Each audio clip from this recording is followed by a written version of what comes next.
Agora hoje, quero que você abra comigo no capítulo 5 do livro de Daniel. Eu suponho que, mais do que qualquer outro livro na Bíblia, este livro prevê o futuro, a menos que seja o livro de Apocalipse. E quando você ler o livro de Apocalipse, sempre leia o livro de Daniel. O livro de Daniel em uma mão, o livro de Apocalipse na outra, e na sua frente o jornal diário, e todos eles se conectam. Porque Daniel é um livro de profecias. Mas o que quero falar sobre Daniel hoje é um incidente que aconteceu em sua vida, ao qual acho importante nos voltarmos, e não vou tomar tempo para ler para você, vou contar. É a história de Daniel já em Babilônia. Ele havia sido levado para a Babilônia desde Jerusalém. Jerusalém tinha passado pelo julgamento de Deus, como Jeremias havia predito. Todos os julgamentos que Jeremias previu, todos os julgamentos que os profetas previram, se cumpriram ou ainda se cumprirão. Esta é a palavra de Deus. É uma palavra infalível. E em muitos lugares das Escrituras, a Bíblia prediz aquele futuro dia de julgamento e aquele período futuro de julgamento que virá sobre o mundo. Bem, Jerusalém foi julgada como Jeremias havia previsto. Ele disse que, a menos que Jerusalém se arrependesse de seus pecados, ela seria julgada. E o julgamento veio. E entre aqueles que foram levados cativos por Nabucodonosor para a Babilônia, a 2.400 quilômetros de distância, estava o jovem Daniel e seus amigos. Eles eram apenas adolescentes e foram levados para a Babilônia. Daniel foi um dos jovens especialmente escolhidos por Nabucodonosor para ser levado à Babilônia e treinado na sua corte, sendo instruído em todas as artes e ciências dos babilônios. Agora, quando este capítulo se inicia, Nabucodonosor já está morto. Daniel tinha sido amigo, profeta e primeiro-ministro de Nabucodonosor, o grande rei. Mas agora ele foi, de certa forma, esquecido, porque agora um jovem está no trono, chamado Belsazar, que era neto de Nabucodonosor, o grande rei. Naquela época, Babilônia era o maior império do mundo, era a nação mais poderosa do mundo, era a nação mais rica do mundo, e a Bíblia retrata o rei Belsazar como jovem, rico, poderoso, mas ao mesmo tempo egocêntrico, arrogante. E a Bíblia ensina que Deus odeia o orgulho. E Jesus diria anos depois, em Mateus 23, quem se exaltar será humilhado. Se você tenta se vangloriar de quão grande é e deixa Deus de fora, ou age como se pudesse resolver seus próprios problemas e organizar sua vida sem a ajuda de Deus, Deus diz, eu vou derrubar você. E além disso, ele era um homem muito despreocupado. Ele amava o conforto e o prazer. E a Bíblia diz, ai dos que estão à vontade. Nós, na América, estamos em paz, em comparação com o resto do mundo. E assim, Belsazar havia acabado de ganhar algumas vitórias militares. E seu pai, que era um grande general, estava nas fronteiras, liderando suas tropas de vitória em vitória. Então Belsazar decidiu que queria comemorar. Ele resolveu dar uma grande festa, a maior que Babilônia já tinha visto.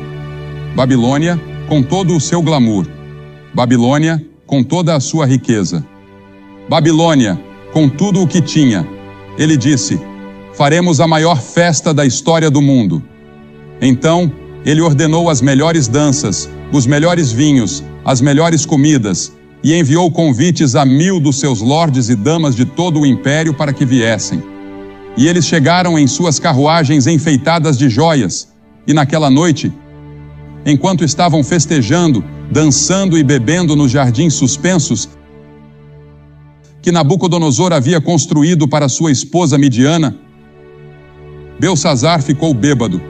Lá estava ele, rei de um império, mestre de um banquete, o centro de todas as atenções, dançando a noite toda. Mas a Bíblia diz, não se engane, Deus não se deixa escarnecer. Tudo o que o homem semear, isso também colherá. Belsazar, cuidado, o julgamento está vindo. Você está indo longe demais. Há um ponto além do qual a paciência de Deus não vai. Existe uma linha traçada entre as nações, entre indivíduos, famílias e comunidades. Jó disse: os que lavram a iniquidade e semeiam a maldade, isso colherão. Continue lavrando sua iniquidade, continue semeando sua maldade. Um dia você vai colher isso. Oséias disse: porque semearam o vento, colherão tempestade. Jeremias disse: eles semearam trigo, mas colherão espinhos. E então, no meio desse banquete, Belsazar está dançando com uma bela e sensual jovem. E de repente, todos ficam em silêncio. Dá para ouvir uma agulha cair. Seu rosto fica pálido. A Bíblia diz que ele começa a tremer. Porque lá na parede, uma mão sem braço começa a escrever. E todos sentam ali, tremendo, se perguntando o que era aquilo, que coisa estranha era aquela. Belsazar tentou ler. Ele não conseguiu entender a mensagem.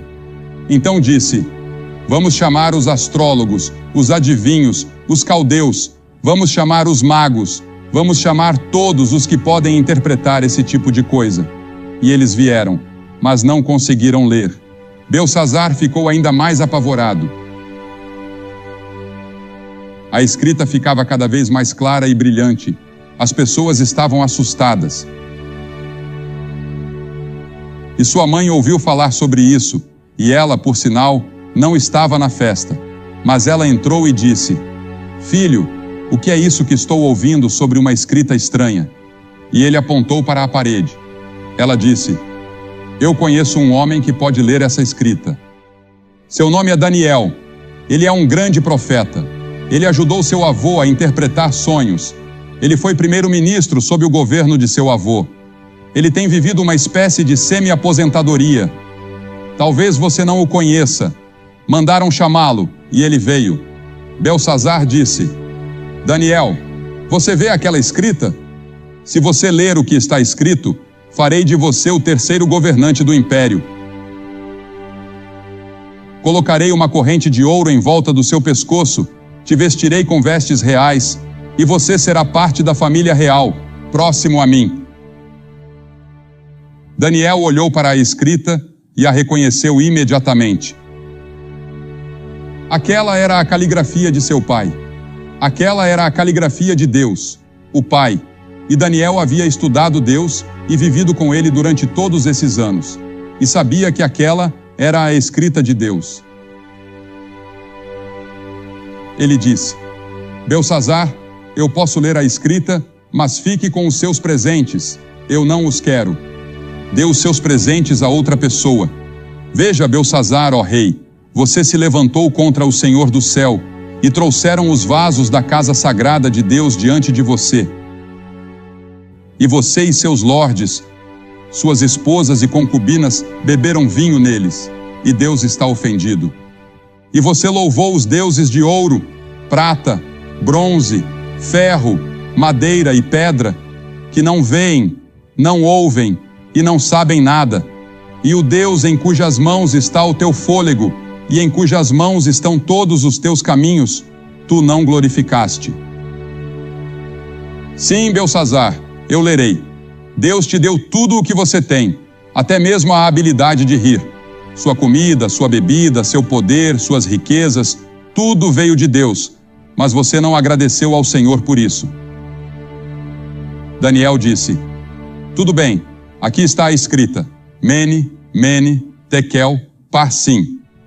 Esta é a interpretação. Mene, Deus contou os dias do seu reino e acabou com ele. Belsazar, você acabou. Seu último dia foi vivido nesta terra. Tekel, você foi pesado nas balanças de Deus e foi achado em falta. Parsim, teu reino foi dividido e entregue aos medos e persas. E enquanto eles estavam no banquete, desconhecido dos babilônios, o grande rio Eufrates estava sendo desviado de seu curso e o exército medo-persa passou pelo leito seco do rio. Naquela noite, Babilônia caiu nas mãos dos medos e persas. Belsazar foi morto. Daniel permaneceu e se tornou primeiro-ministro no próximo império. Ambos os impérios o respeitavam por sua sabedoria, sua fé, seu propósito e sua piedade. Será que Deus está escrevendo na parede da América hoje à noite? A palavra mene também significa lembrado. Deus se lembra. Deus se lembra dos nossos pecados. Deus vê nossa pornografia. Ele vê nossos filmes obscenos. E Ele vê esses novos filmes que estão sendo lançados, zombando de Jesus Cristo. Ele vê nossas mentiras, nossos enganos e nossa corrupção que permeiam toda a nossa sociedade. Ele vê tudo e as Escrituras dizem: tenha certeza de que seu pecado o encontrará. Mas Deus se lembra de outra coisa também. Ainda não é tarde demais. Deus se lembra de esquecer. Quando qualquer grupo de pessoas, qualquer nação, se arrepender de seus pecados e se voltar ao Senhor, Ele perdoará seus pecados e curará a terra. Essa é a promessa do Senhor.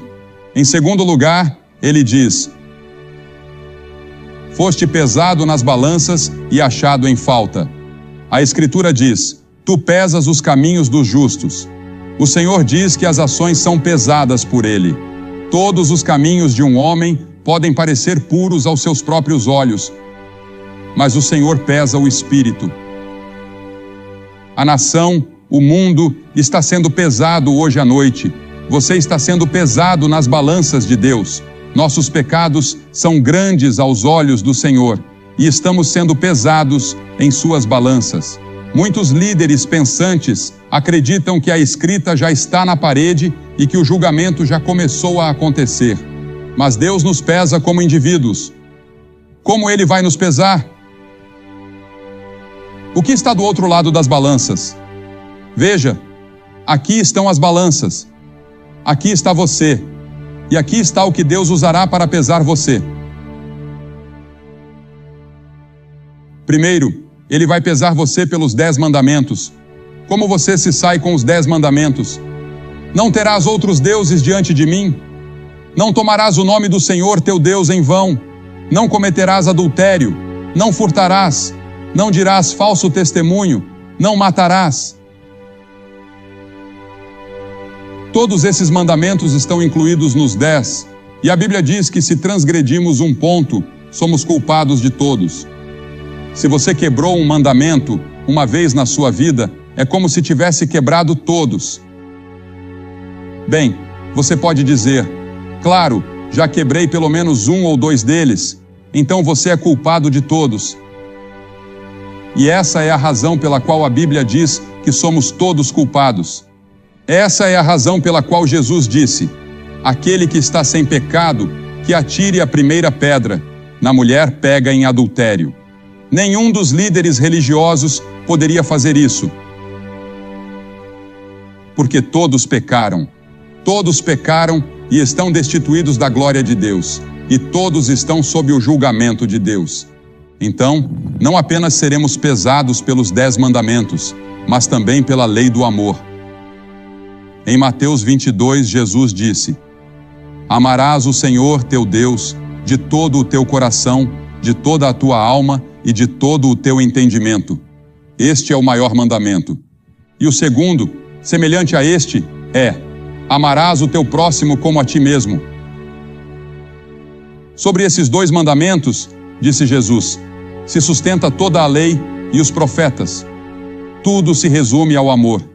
Você ama o Senhor, seu Deus, com todo o seu coração, com toda a sua mente, com toda a sua alma. E você ama o seu próximo. Agora, próximo significa qualquer pessoa que esteja em necessidade. Jesus ensinou isso na parábola do bom samaritano. Quem estiver em necessidade, você deve amar esse próximo tanto quanto ama a si mesmo. Foi isso que Jesus disse. Seremos julgados por essa lei. Em terceiro lugar, seremos julgados pela pessoa de Jesus Cristo. A Bíblia diz no Salmo 89, pois quem nos céus pode ser comparado ao Senhor? Quem entre os filhos dos poderosos pode ser igualado ao Senhor? Isaías disse, a quem me comparareis, ou a quem me igualareis, para que sejamos semelhantes? Deus diz, sede santos, porque eu sou santo. Se você não sabe, Jesus Cristo foi o único homem justo e santo que já viveu. Jesus foi o único homem verdadeiramente santo da história. E se não vivermos como Jesus e não vivermos tão bem quanto Ele, estamos aquém do requisito e da expectativa de Deus. Você pode perguntar: Billy, quem no mundo pode viver como Jesus? Ninguém. E é por isso que todos precisamos reconhecer: eu sou um pecador. Deus vai nos julgar por Cristo. Ele vai nos julgar pelos 10 mandamentos. Ele vai nos julgar pela lei do amor, mas também vai nos julgar pelas nossas obras, aqueles pecados de omissão dos quais nem estávamos conscientes. Em Mateus 25, Jesus nos lembra: porque tive fome e não me destes de comer, tive sede e não me destes de beber, fui estrangeiro e não me acolhestes, estava nu e não me vestistes, estive doente e na prisão, e não fostes me visitar. E as pessoas dirão: Senhor, quando te vimos com fome, doente, nu, sedento ou preso? E ele lhes responderá: em verdade vos digo que, na medida em que não fizestes a um destes meus pequeninos, a mim não o fizestes. Isso atinge a todos nós. Todos ficamos aquém. Então Jesus pronunciou o julgamento: e irão estes para o castigo eterno, mas os justos para a vida eterna. Você pode dizer: Billy, estou arrasado. Como alguém pode ser aprovado? Não podemos. Jesus disse em Apocalipse 3, eu conheço as tuas obras, que não és frio nem quente, ou fosses frio ou quente. Assim, porque és morno e não és frio nem quente, estou a ponto de vomitar-te da minha boca. Ouça, muitas pessoas que você pensa que vão para o céu, não vão chegar lá. E em quinto lugar, Deus vai nos pesar pelas nossas oportunidades. A quem muito foi dado, muito será exigido, ele disse. Pense em viver nos Estados Unidos, com todas as suas vantagens. Uma igreja em quase cada esquina. Uma Bíblia em quase todos os quartos de hotel. Milhões de Bíblias disponíveis. O Evangelho pelo rádio e pela televisão. Pense em viver aqui. Ele vai nos julgar pelas oportunidades que tivemos. Pense na literatura cristã disponível nas livrarias. E não aproveitamos isso. A quem muito foi dado, muito será exigido. Você pode dizer: bem, Billy, mesmo nesse ponto, eu não consigo dar conta. Não. Mas a glória de tudo isso é que existe um Evangelho. E o Evangelho é uma boa notícia para pessoas como você, que estão sentadas aí dizendo: estou culpado. A boa notícia é que Deus enviou seu Filho Jesus Cristo à cruz para morrer por você. E Deus pegou esses seus pecados e fracassos e os colocou sobre Cristo. Ele se tornou pecado por nós. Agora, ele disse que os justos entrarão no céu. Como eu vou conseguir essa justiça por conta própria se não a tenho? Sou um pecador. Não peso o suficiente para chegar ao céu. Mas na cruz, Cristo providenciou uma justiça para mim. Ele providenciou uma retidão que eu não tinha. E hoje à noite, sou aceitável a Deus, não porque fui bom, ou porque li a Bíblia, ou porque preguei para multidões de pessoas. Sou aceitável por causa de Cristo. Sou aceito no amado por causa dele. E esse é o seu privilégio neste momento. Você pode apropriar o que Cristo fez na cruz para si agora mesmo, e pode sair daqui pesando o suficiente para chegar ao céu. Pesando o suficiente para ter seus pecados perdoados. Pesando o suficiente para viver uma nova vida. Foste pesado nas balanças de Deus e achado em falta. Será que você foi achado em falta? A última palavra aqui é parsim, dividida. Teu reino foi dividido. Deus disse: Belsazar, estou tirando seu reino de você. Acabou. O julgamento chegou. É tarde demais. Será que Deus vai dizer isso para você? O julgamento está chegando. Será tarde demais? Eu conheço pessoas que sabem disso, aceitam e acreditam, mas continuam alegremente dançando rumo ao inferno. São como o rato que foi pego na armadilha e continua mordendo o queijo depois de ser capturado.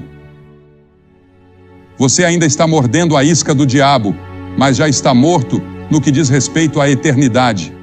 Eu acredito que esta cruzada foi realizada no momento certo, pela providência de Deus, no momento certo na história da vida de muitos de vocês. Pessoas oraram por você. Pessoas trabalharam e contribuíram para que isso fosse possível. E agora, este é o seu momento com Deus, para recebê-lo em seu coração, para ter certeza de que você pesa o suficiente.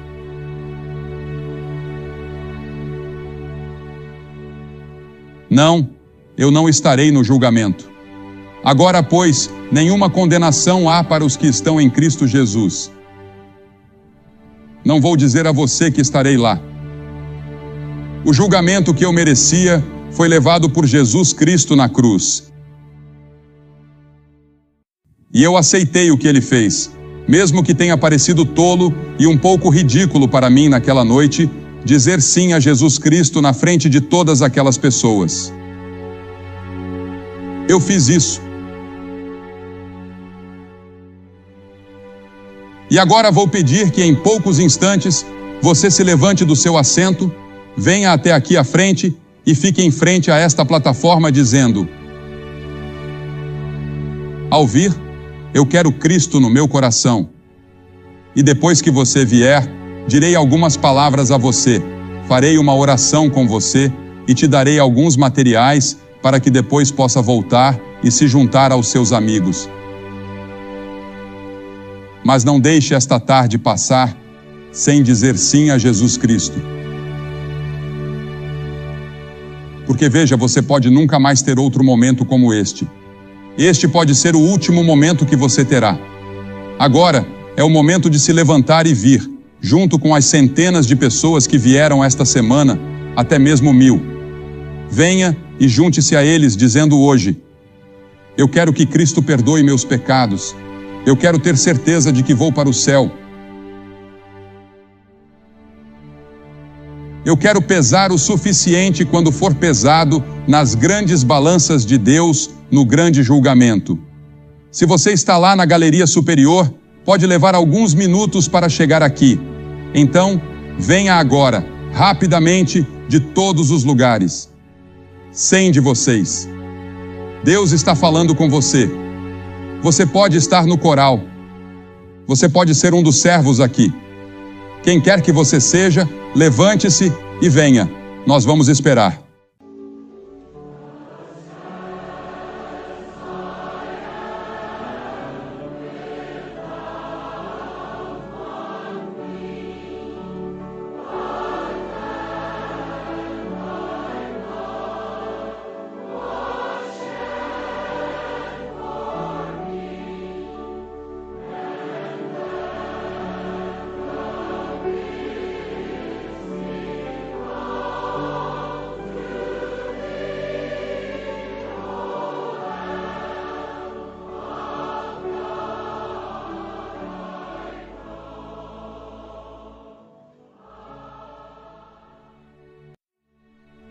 Como você pode ver pela televisão, centenas de pessoas estão vindo aqui em St. Louis para se comprometer com Jesus Cristo.